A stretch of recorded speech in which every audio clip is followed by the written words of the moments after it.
सलाम अर्ज करता हूँ छोटे बड़ों को, सबको। और बात अपनी इस्लाह में ये कहना चाहता हूँ कि शिकवा ना करें, शिकायत ना करें, दूसरों को इल्जाम ना दें। अक्सर बेशतर ऐसा होता है कि हम अपना वक्त जो है शिकायत पे, शिकवे पे, दूसरों के ऊपर इल्जामात पे जाया कर देते हैं। हालांकि हकीकत ये है कि अगर आप अपना वक्त अपने काम के लिए सर्फ करें, अपनी जिम्मेदारियां पूरी करने में करें, तो फिर आप उससे जो दूसरा सिमत है उससे बहुत ज्यादा फायदा, नफा उठा सकते हैं। शिकवे से, शिकायत से दिल में एक कुड़न पैदा होती है, हसद पैदा होता है, बुग़्ज़ पैदा हो जाता है। फॉर एग्जाम्पल, किसी को आपने शिकवा करना है या किसी को बुरा भला कहना है या मलामत करनी है तो थोड़ा सा अपना हिसाब लगाएगा।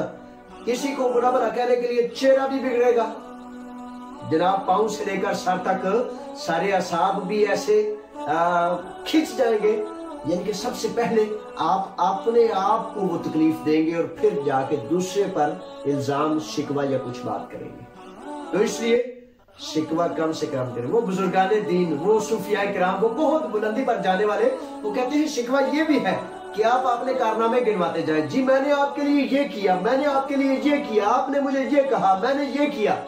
तो जब मैं ये सारा करता रहा, भाई ये तिजारत नहीं है, लेन देन नहीं है। लेन देन है, लेकिन लेन देन किससे करना है? अल्लाह तबारिक व तआला से। तो जब आप प्यार करते हैं, मोहब्बत करते हैं, इखलास करते हैं, तो फिर शिकवे को छोड़कर इस बात का यकीन कर लें कि अल्लाह तबारिक व तआला आपको बेहतर अजर और सवाब देने वाला है। और अगर आपने उस बंदे से सवाब लेना शुरू कर दिया तो फिर ये जान लें कि बंदा आपको सवाब नहीं दे सकता, ना उसका अजर दे सकता है। वो एक मकुला है ना, नेकी कर दरिया में डाल। इसका मतलब पता क्या? नेकी करो और भूल जाओ, भूल जाओ। उसका अगर आपने अजर सवाब मांगने के चक्कर में पड़ गए तो फिर वो आपकी नेकी मुमकिन है नेकी ही ना रहे। बड़ी दफा मेरे मुआशरे में, मेरे वतन में, मेरे वतन अजीज में, हमारे घरों में इर्द गिर्द ये एक बड़ा मसला है। अच्छे और नेकबख्त लोगों को भी मैंने देखा है, बड़े मुशफ़क़ और मेहरबान लोगों को भी मैंने देखा है।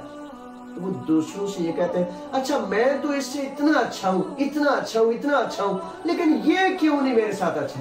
भाई उसने अपनी जिम्मेदारी पूरी करनी है, आपने अपनी जिम्मेदारी पूरी करनी है। अगर आप अच्छे हैं, आपका रवैया अच्छा है, आपका किरदार अच्छा है, तो अल्लाह तबारिक व तआला का शुक्र अदा करें। और दूसरे के किसी गलती पर आपने भी गलतियां करनी शुरू कर दी, आपने भी शिकवे, शिकायत और इल्जामात लगाने शुरू कर दिए, तो इसका मतलब है कि आप बड़ी खराबी का शिकार होंगे।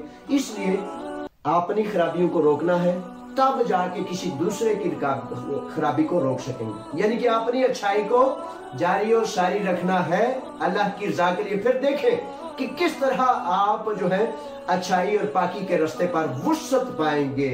इंशाल्लाह कामयाबी और कामरानी अपनी इस्लाह से शुरू होती है। कुशादा ज़र्फी और हुस्न ज़न हमारे दीन का हुक्म है।